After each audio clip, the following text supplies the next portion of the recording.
إن الحمد لله نحمده ونستعينه ونستغفره ونعوذ بالله من شرور أنفسنا وسيئات أعمالنا من يهده الله فلا مضل له ومن يضلل فلا هادي له وأشهد أن لا إله إلا الله وحده لا شريك له وأشهد أن محمدًا عبده ورسوله صلى الله عليه وعلى آله وأصحابه أجمعين يا أيها الذين آمنوا اتقوا الله حق تقاته ولا تموتن إلا وأنتم مسلمون يا أيها الناس اتقوا ربكم الذي خلقكم من نفس واحدة وخلق منها زوجها وبث منهما رجالا كثيرا ونساء واتقوا الله الذي تساءلون به والأرحام إن الله كان عليكم رقيبا يا أيها الذين آمنوا اتقوا الله وقولوا قولا سديدا يصلح لكم أعمالكم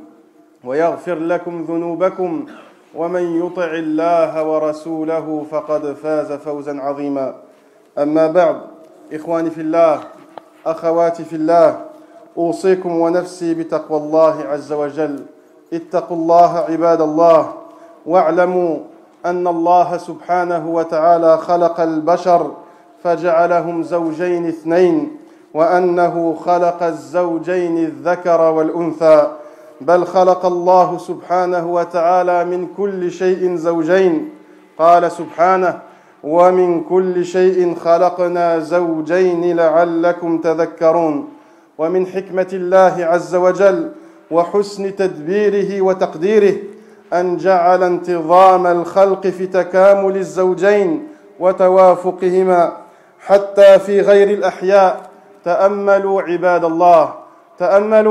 عباد الله علو يقابله سفل وشمال يقابله جنوب ويمين ضده يسار وليل ونهار وظلمة وإسفار بل لما أراد الله سبحانه وتعالى إغراق أهل الأرض أمر نوحا عليه السلام أمره أن يحمل معه في سفينته من كل زوجين اثنين لتستمر الحياة وتبقى قال سبحانه فإذا جاء أمرنا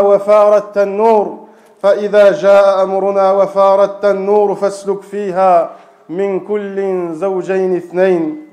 Chère communauté musulmane, chers frères et sœurs, craignez donc Allah subhanahu wa ta'ala. Craignez donc Allah subhanahu wa ta'ala et sachez qu'Allah a créé l'être humain et en a fait un couple constitué d'un homme et d'une femme. Constitué d'un homme et d'une femme. Allah subhanahu wa ta'ala dit dans le Coran, c'est lui qui a créé le couple d'un mâle et d'une femelle. C'est lui qui a créé le couple d'un mâle et d'une femelle. En fait, Allah subhanahu wa ta'ala a créé toute chose à partir d'un couple mâle et femelle. Allah subhanahu wa ta'ala dit et pour toute chose, nous avons créé un couple. Peut-être serez-vous amenés à y réfléchir. Peut-être serez-vous amenés à y réfléchir. Mes chers frères et sœurs, Allah subhanahu wa ta'ala, par grande sagesse et création parfaite, a donc créé l'homme et la femme de sorte que ce couple se complète. De sorte que ce couple se complète l'un l'autre afin de vivre une vie harmonieuse et heureuse. Nous trouvons cette loi universelle, mes chers frères et sœurs. Nous trouvons cette loi universelle d'Allah établie par Allah lui-même chez les êtres non vivants, comme la hauteur qui fait face à ce qui est bas, comme le nord qui fait face au sud, comme l'ouest qui fait face à l'est, comme la droite qui fait face à la gauche, le jour à la nuit, l'obscurité à la lumière, etc., etc. De même, lorsqu'Allah subhanahu wa ta'ala décréta le déluge afin de noyer le peuple du prophète Noé, afin de noyer le peuple de Noé, alayhi salam, que la paix soit sur lui, il lui ordonna, Allah subhanahu wa ta'ala ordonna à son prophète, à Nuh, de prendre avec lui dans l'arche un couple de toute espèce. Un couple de toute espèce, et ce afin que la vie puisse continuer et reprendre après le déluge. Allah subhanahu wa ta'ala dit, nous avons alors révélé à Noé, construis l'arche sous nos yeux et selon ce que nous t'avons révélé, lorsque notre ordre viendra et que le four débordera d'eau, fais monter à bord de l'arche un couple, fais monter à bord de l'arche un couple de chaque espèce. Réfléchissez donc, mes chers frères et sœurs, méditez sur ces versets, mes chers frères et sœurs. عباد الله ولما كان البشر محلا للتكليف سوى الله سبحانه وتعالى بين ذكرهم وأنثاهم في أصل التكليف وأصل الثواب إضافة إلى التسوية بينهما في أصل الخلق وهدفه. قال الله سبحانه وتعالى من عمل صالحا من ذكر أو أنثى وهو مؤمن فلنحيينه حياة طيبة. وقال سبحانه فاستجاب لهم ربهم أني لا أضيع عمل عامل منكم من ذكر أو أنثى بعضكم من بعض. ولما قدر الله سبحانه وتعالى بحكمته وجود تمايز بين الرجل والمرأة في بعض الصفات والخصال رتب الله سبحانه وتعالى على ذلك اختلافا بينهما في بعض الأحكام وفضل بعضهما على بعض ومنع كل زوج أن يتمنى ما لذى الآخر. قال سبحانه قال الله عز وجل ولا تتمنوا ما فضل الله به بعضكم على بعض للرجال نصيب مما اكتسبوا وللنساء نصيب مما اكتسبن. Chers frères et sœurs, mes chers frères et sœurs, comme l'homme et la femme sont doués de raison, Allah subhanahu wa ta'ala, le Très-Haut, les a chargés d'obéir à ses commandements, les a chargés tous les deux, l'homme et la femme, à obéir à ses commandements et d'éviter ses interdits.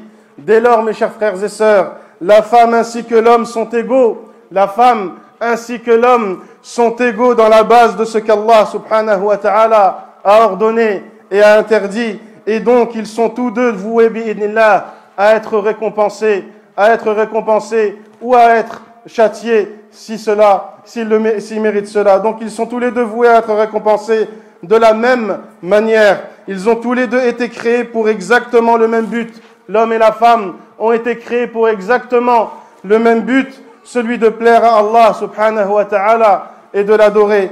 Allah subhanahu wa ta'ala nous dit « Quiconque mâle ou femelle œuvre bien tout en étant croyant, nous le ferons goûter une vie agréable et nous les récompenserons certes en fonction de leurs meilleures actions. » Et aussi Allah subhanahu wa ta'ala nous dit « Leur Seigneur les a alors exaucés ainsi. En vérité, je ne décide pas le bien que quiconque parmi vous a fait, homme ou femme, car vous êtes égaux à ce sujet. L'homme et la femme, mes chers frères et sœurs, deviennent alors égaux en droit et en devoir en islam. Cependant, mes chers frères et sœurs, lorsque, par sagesse d'Allah subhanahu wa ta'ala et grande clémence, il se trouve une différence entre l'homme et la femme sur certains attributs et points précis, alors Allah subhanahu wa ta'ala, qui nous a créés et qui connaît mieux sa création que quiconque, alors Allah subhanahu wa ta'ala légifère selon cette différence entre les deux sexes. Dès lors, par pure justice, Allah subhanahu wa ta'ala attribue à l'un plus que l'autre ou attribue à l'autre moins que l'autre et interdit à l'un de convoiter à l'autre cette faveur. Allah subhanahu wa ta'ala nous dit « Ne convoitez pas ce que Allah a attribué à certains d'entre vous plus qu'à d'autres. Aux hommes appartient la part qu'ils ont acquise et aux femmes la part qu'elles ont acquise. » Ainsi, mes chers frères et sœurs, l'islam ne reconnaît donc pas l'égalité entre l'homme et la femme dans les affaires à propos desquelles le traitement égal constitue une injustice pour l'un ou pour l'autre, parce que l'égalité, mes chers frères et sœurs, l'égalité devient une grande injustice si elle n'est pas mise à sa place. Aucune lettre du Coran ne recommande l'égalité totale, sans borne, entre les hommes et les femmes. C'est plutôt l'équité qui est signifiée dans le Coran. Celle de donner à chacun ce qui lui convient, celle de donner à chacun la place qui lui convient et ce qui lui convient le mieux, de par sa nature, de par sa création propre, de par ses besoins, ses sentiments, ses capacités, ses faiblesses, ses atouts, ses responsabilités, etc., etc. عباد الله، إن البشر منذ أن خلقهم الله سبحانه وتعالى وفطرتهم تسير على أن الرجل ليس كالمرأة، وأن لكل منهما خصائصه ووظائفه، فلا تكاد تجد في التاريخ القديم حديثا حول التسوية بينهما، بل إنك تجد أن بين عصور التاريخ على اختلاف أديان الأمم قاسما مشتركا، وهو أن أدوار الرجال واحدة وأدوار النساء واحدة.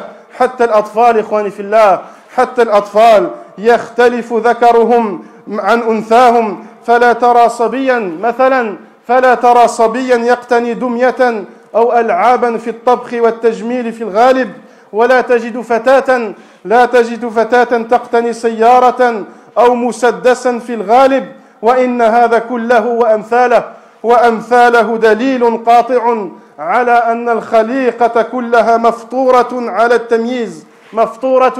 على التمييز بين الذكر والأنثى، وأن كل واحد منهما يختص بوظائف لا يشاركه فيها الآخر. ولكن إخواني في الله، الرجل والمرأة متكاملان ولله الحمد. الرجل والمرأة متكاملان في الإسلام ولله الحمد. إخواني في الله، وهذه الأيام قد سمعتم مدى مشروع بعض شياطين الإنس، ألا وهو بث فكرة المساواة في المدارس الحكومية لكي ينشأ الجيل الجديد على غير فطرة الله سبحانه التي فطر الله الناس عليها. ففي الحقيقة هؤلاء يريدون موت غيرة الطفل والشاب على دينه، وموت حيائه، وموت شعور الرجل أو موت شعور الذكر أنه رجل، وشعور البنت أنها امرأة. يرجون في ذلك انتكاس فطرتهم حتى لا يخطر ببالهم أن الفاحشة حرام، وأن اللواط حرام، وأن التبرج حرام، وحتى لا يخطر ببالهم أن للإنسان أن يحترم جنسه وشخصيته. ولقد تعلق دعاة المساواة بالهجوم على دين الله سبحانه وتعالى واتهامه بالظلم وانتقاص المرأة، ولذلك تراهم دائما يتحدثون عن ميراث المرأة وعمل المرأة وحجاب المرأة وتحرير المرأة من القيود الدينية، مع أن الإسلام إخواني في الله، مع أن الإسلام قد أكرم المرأة وأعطاها حقوقها كاملة. فتنبهوا لهذا عباد الله، وربوا أبناءكم على فطرة الله وعلى المبادئ الكريمة والقيم الإسلامية. Mes chers frères et sœurs, l'être humain, lorsqu'il n'est pas corrompu, et ce de tout temps, reconnaît une distinction entre l'homme et la femme. Reconnaît une distinction entre l'homme et la femme, et chacun ses spécificités, chacun son rôle. C'est pour cela que tu ne trouveras jamais dans l'histoire ancienne, des propos affirmant l'égalité totale entre la femme et l'homme, entre eux, car ils sont différents, mes chers frères et sœurs. Au contraire, tous les peuples, toutes les nations, quelle que soit leur religion, s'accordaient à dire et à affirmer que le rôle de l'homme diffère de celui de la femme, et le rôle de la femme diffère de celui de l'homme. Même les enfants, mes chers frères et sœurs, même les enfants, de par leur saine nature, jouent différemment. Lorsque l'on les voit jouer, eh bien, ils jouent différemment selon qu'ils soient un homme ou une femme.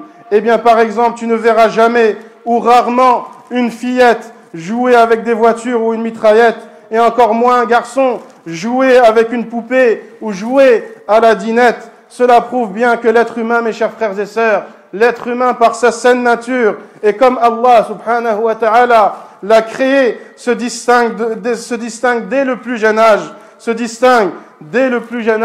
l'un de l'autre. Dès lors, mes chers frères et sœurs, l'homme et la femme peuvent se compléter, peuvent s'entraider l'un l'autre et vivre bi'idnillah harmonieusement, sans jamais rentrer dans une compétition malsaine. Mes chers frères et sœurs, tout ce préambule, toute cette introduction sert à dénoncer ce que le gouvernement actuel veut mettre en place dans le programme de nos enfants dès l'école primaire, qui est appelé la théorie du genre. La théorie du genre qui n'est absolument pas une rumeur, mes chers frères et sœurs. Leur objectif, mes chers frères et sœurs, prétend-il, est de promouvoir l'égalité entre l'homme, l'égalité entre les sexes, l'égalité entre l'homme et la femme, et le respect entre l'homme et la femme. Mais leur but en réalité, mes chers frères et sœurs, le but est tout autre. On veut par cette théorie détruire le modèle familial père-mère, détruire le modèle familial père-mère qui doit rester, bi'idnillah, la norme sociale. On veut légitimer aussi le mariage homosexuel ou l'homosexualité ou le prosélytisme homosexuel ou lesbien au sein de nos enfants, au sein même de l'école, qu'Allah subhanahu wa ta'ala nous préserve. Et aussi on veut légitimer, mes chers frères et sœurs, la transsexualité et autres turpitudes. On veut retirer du cœur de nos enfants toute valeur naturelle, qui plus est islamique, qui consiste à réprouver la fornication, à réprouver l'homosexualité, à réprouver la transsexualité, à réprouver la décadence et la dépravation morale, et aussi à réprouver le fait que l'homme ressemble à une femme, ou le fait que la femme ressemble à un homme, ou autre perversion, mes chers frères et sœurs. On veut aussi que la nouvelle génération perçoive comme normales ces atrocités, ces pratiques condamnées par Allah, de sorte que l'enfant musulman et donc plus tard l'adulte musulman ne voit plus ces atrocités comme interdites ou perverses. Qu'Allah subhanahu wa ta'ala préserve nos enfants. Ainsi, mes chers frères et sœurs, ils détruisent la norme qui permet à une nation, à un peuple de vivre, celle de la complémentarité homme-femme, celle du mariage homme-femme, celle de la procréation homme-femme, celle du besoin fondamental qu'un enfant est un père et une mère. Toutes ces bases fondamentales, mes chers frères et sœurs, toutes ces bases fondamentales sont bafouées par ce genre de lois et de projets maléfiques et pervers. Puisse Allah subhanahu wa ta'ala nous préserver et préserver nos enfants. On veut faire croire aux gamins, on veut faire croire aux enfants qu'ils peuvent aller à l'encontre de la saine nature créée par Allah subhanahu wa ta'ala, une sorte de schizophrénie, alors que les enfants ne demandent qu'à vivre leur enfance en toute sérénité, en toute quiétude, et à être ce qu'ils sont le plus naturellement possible. Ces mêmes adeptes, mes chers frères et sœurs, ces mêmes adeptes de la théorie du genre sont les premiers à combattre toute religion, sont les premiers à combattre l'islam. Ils diabolisent notre religion et nos principes à toute occasion en criant sur les toits que l'islam n'est pas juste envers la femme et prennent comme exemple, afin d'appuyer leurs propos, quelques législations qui donnent à la femme moins que l'homme, alors que comme cité plus haut, ce n'est que par justice, par pure justice qu'Allah subhanahu wa ta'ala, le sage suprême en a décidé. Ainsi, ils veulent que la femme, mes chers frères et sœurs, se libère de l'islam en affirmant leur féminité par l'impudeur et le déshonneur, car l'islam, mes chers frères et sœurs, est soi-disant injuste envers elle, alors qu'en réalité, l'islam a honoré la femme, lui a donné sa juste valeur et sa juste place dans la société, l'a protégée et lui a permis de s'émanciper selon les préceptes divins justes et équitables. Mes chers frères et sœurs, soyez conscients de cela. Mes chers parents, bi'idnillah, éduquez vos enfants selon les valeurs et les préceptes de l'islam, qui sont en réalité des valeurs universelles. Mes chers frères et sœurs, c'est pour cela que tu verras aujourd'hui que les catholiques et les musulmans s'accordent à dire la même chose à ce sujet. Donc mes chers frères et sœurs, vérifiez ce qu'ils apprennent à l'école, vérifiez ce qu'ils apprennent à l'école et n'hésitez jamais à les orienter vers le bien, bi'idnillah, et à les orienter aussi vers nos principes lorsque vous voyez des manquements, lorsque vous voyez des erreurs et lorsque vous voyez des péchés sous-estimés. Et aussi les enfants et les adolescents qui sont présents aujourd'hui, ayez toujours l'esprit critique, bi'idnillah. Ayez toujours l'esprit critique par rapport à vos cours, bi'idnillah. et comparez-les à ce que dit l'islam bi'idnillah, en rejetant ce qu'il rejette et en affirmant ce qu'il affirme. Wallahu a'lam. Aqulu qawli hadha wa astaghfirullah li wa lakum wa li sa'iril muslimin fastaghfiruhu innahu huwal ghafurur rahim. Alhamdulillah wahdah والصلاة والسلام على من لا نبي بعده وأشهد أن لا إله إلا الله وحده لا شريك له وأشهد أن محمدا عبده ورسوله صلى الله عليه وعلى آله وأصحابه أجمعين.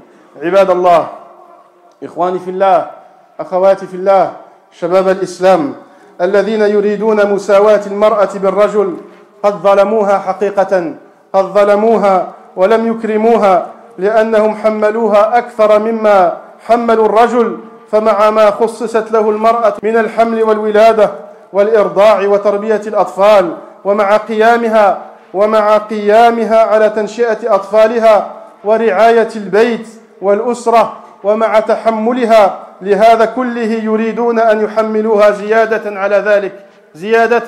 على ذلك مثل ما يحمل الرجل، مع أن العلم الحديث قد أثبت أن المرأة تختلف تماما عن الرجل في البناء الجسدي وفي البناء الجسماني.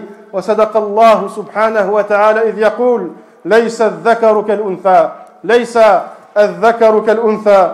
هذا إخواني في الله، هذا هو آخر الحديث حول قضية مهمة التي تثار في عصرنا هذا وداخل هذه البلاد.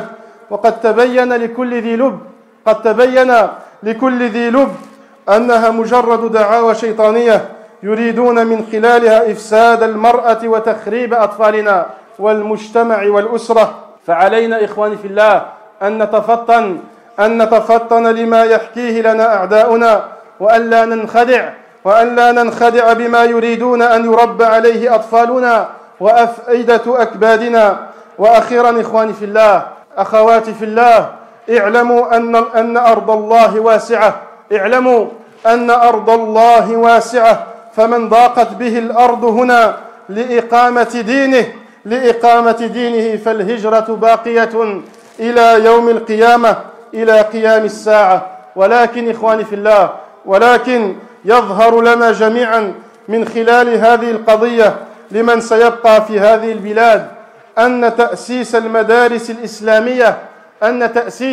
المدارس الإسلامية أصبح ضروريا لا يشك فيها مسلم عاقل يريد لأبنائه السلامة الدينية والدنيوية والخلقية. فلهذا إخواني في الله، نشجع كل من يستطيع أن يقوم بهذا الواجب، فخير الناس أنفعهم للناس. Mes chers frères et sœurs, ceux en réalité qui veulent que la femme soit l'égale de l'homme en tout ont été injustes envers la femme, car ils lui font supporter une charge qu'elle ne peut en réalité supporter. En effet, il incombe spécifiquement à la femme de supporter de longs mois de grossesse, puis d'accoucher, puis d'allaiter pour celles qui le veulent, avec en plus la dure tâche ensuite d'éduquer leurs enfants, d'entretenir leur foyer, de veiller aux besoins des enfants et du mari, et j'en passe. Avec tout cela, mes chers frères et sœurs, on veut en plus lui demander de jouer le rôle de l'homme dans la société. On veut demander à la femme de jouer le rôle de l'homme dans la société, alors que physiquement l'homme et la femme diffèrent complètement dans ce qu'ils peuvent ou pas accomplir et supporter, comme le prouvent les diverses recherches scientifiques à ce sujet. Allah subhanahu wa ta'ala dit justement: le garçon n'est pas comme la fille. En réalité, cette civilisation occidentale, mes chers frères et sœurs, a été injuste et cruelle avec la femme et n'a aucune pitié pour elle, prête à la surcharger encore et encore, alors que son bonheur est en dehors de cela. C'est tout ce que ce modeste sermon, mes chers frères et sœurs, c'est tout ce que ce modeste sermon peut dire à ce sujet par manque de temps. Cependant, toute personne sensée, toute personne réfléchie et éveillée voit très bien que cette satanique théorie du genre n'est qu'un prétexte pervers, mes chers frères et sœurs, qui veut en réalité bousculer le modèle classique père-mère afin de le faire passer pour archaïque, afin de le faire passer pour réactionnaire. Et plus dans l'air du temps, on veut simplement détruire le modèle familial. On veut à travers cette théorie pervertir la femme en faisant croire qu'elle est l'égale de l'homme et que l'homme est l'égal de la femme en tout point, alors que c'est faux. Mes chers frères et sœurs, prenez donc conscience de ce qui se trame dans cette société. Comprenons les enjeux de toutes ces politiques sociétales injustes qui vont à l'encontre de nos valeurs et préceptes universels et préceptes islamiques. Sachez, mes chers frères et sœurs, que celui qui se sent persécuté ou oppressé ou mal au point de ne pas pouvoir vivre sereinement sa religion dans ce pays, eh bien sachez que la terre d'Allah subhanahu wa ta'ala est vaste et ne demande qu'à être peuplée. L'émigration, mes chers frères et sœurs, l'émigration est une voie prophétique ouverte à tous jusqu'au jour dernier. Pour autant, mes chers frères et sœurs, cette affaire qui a fait grand bruit met en lumière pour ceux qui doivent rester la grande importance de la construction d'écoles privées musulmanes, En effet, le défi qui nous attend se trouve aujourd'hui dans l'édifice de lieux éducatifs musulmans où nous pourrons éduquer nos enfants selon les préceptes islamiques, car nous désirons pour eux, pour nos enfants, ce qu'il y a de meilleur sur terre et dans l'au-delà. J'invite donc tous ceux qui le peuvent, tous ceux qui en ont la capacité et qui le peuvent, de bâtir un projet éducatif musulman dans l'agglomération ici, car le meilleur d'entre nous, le meilleur des musulmans, c'est celui dont le bien est utile aux autres. Et qu'Allah subhanahu wa ta'ala nous préserve tous du mal des sournois. Allahumma a'izz al-islam wal muslimin wansur ibadaka al-muwahhidin. Allahumma ansur ibadaka al-muwahhidin. اللهم انصر عبادك المستضعفين في كل مكان اللهم انصر عبادك المستضعفين في كل مكان اللهم تب علينا يا أرحم الراحمين ربنا آتنا في الدنيا حسنة وفي الآخرة حسنة وقنا عذاب النار اللهم رحمتك نرجو فلا تكلنا إلى أنفسنا طرفة عين اللهم رحمتك نرجو فلا تكلنا إلى أنفسنا طرفة عين اللهم تب علينا يا أرحم الراحمين اللهم إنا نسألك موجبات رحمتك وعزائم مغفرتك والسلامة من كل إثم والغنيمة من كل بر والفوز بالجنة والنجاة من النار يا عزيز يا غفار اللهم لا تدع لنا في هذا اليوم المبارك ذنبا إلا غفرته ولا شابا إلا أصلحته